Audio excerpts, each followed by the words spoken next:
Hello and আসসালামু আলাইকুম everyone, কেমন আছেন আপনারা সবাই? আশা করছি আপনারা সবাই ভালো আছেন।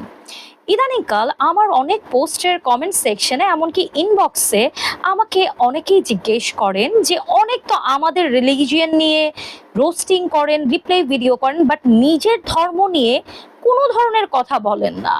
আপনাদের ধর্মে কি অন্ধভক্তি নেই? এতটা হিপোক্রেট কিভাবে হতে পারেন আপনি? তাদের উদ্দেশ্যে বলছি যে অবশ্যই আপনাদেরকে জবাবটা দেব, তার আগে ভিডিওটা দেখে নিন। लेकिन ये साला कर क्या रहा है यहाँ पे?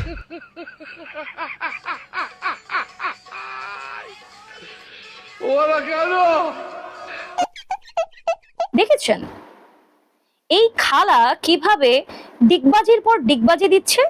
কেন জানেন? কারণ তার বিশ্বাস যে এই মাজারের এই ফ্লোরে সে যদি ডিগবাজির পর ডিগবাজি দেয় তাহলে তার মনোবাসনা পূরণ হয়ে যাবে।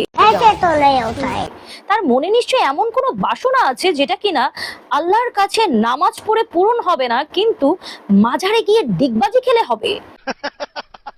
আর ইউ কমেডি মি? আবার ওদিক দিয়ে দেখেন এই যে আন্টি চাচিরা কিভাবে নাচানাচি করছে, হু হু হু হু করছে। এগুলোও কিন্তু তাদের এক ধরনের মানতের স্টাইল। कौन है ये लोग? कहाँ से आते हैं? এখন কথা হচ্ছে এরা কি আসলে মুসলিম? No no no no no no, এরা মুসলিম নয়। আপনারা অনেকেই আমাকে এই ধরনের ভিডিওতে ট্যাগ করে বা এই ধরনের ভিডিও আমাকে সেন্ড করে বলার চেষ্টা করেন যে আপনার ধর্মের মানুষরা কি করে। আমি কিন্তু বারবারই বলেছি যে আপনাদের ধর্মেরও কিন্তু কিছু নিয়ম কানুন আছে। তার বাহিরে যারা যারা যেটা নিজের ইচ্ছা মতো করছে তাদেরকে যেমন অন্ধভক্ত বলা হয়, ঠিক সেম আমাদের ধর্মতে, আমাদের শরিয়াতে যেগুলো নেই সেটার বিপরীতে গিয়েও যখন মানুষ অতিরিক্ত কিছু করার চেষ্টা করে সেটাকে অন্ধভক্তি বলে। লাইক মাজার শরীফে এই ধরনের উল্টাপাল্টা কার্যক্রম করা।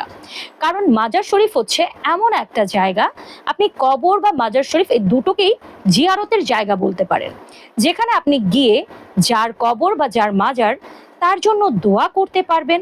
কিন্তু সেটাকে কেন্দ্র করে যে মাজার শরীফটা যার নামে, সে আপনার অনেক মনোবাসনা পূরণ করে দেবে, সে আপনার এটা ইচ্ছা পূরণ করবে, সেটা ইচ্ছা পূরণ করবে, ওখানে গিয়ে ফিতা বাঁধলে, সিন্নি দিলে, চাদর চড়ালে আপনার মনোবাসনা পূরণ হয়ে যাবে, এগুলো একদমই আমাদের রিলিজিয়নে নিষিদ্ধ।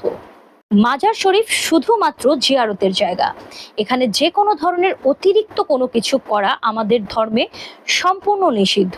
তাই যারা আমাকে বিভিন্ন জায়গায় ট্যাগ করছেন বা দেখানোর চেষ্টা করছেন, আশা করছি তাদের উত্তরটা আমি দিতে পেরেছি।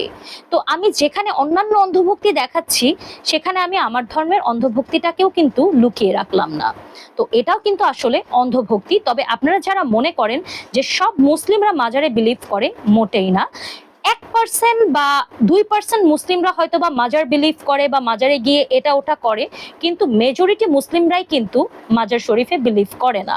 তারা শুধুমাত্র মাজারে গিয়ে জিয়ারত করতে যায়, দোয়া করতে যায়, প্রার্থনা করতে যায়। এছাড়া অতিরিক্ত যা যাই হচ্ছে সেটা শুধুমাত্র মন গড়া, লোক গড়া।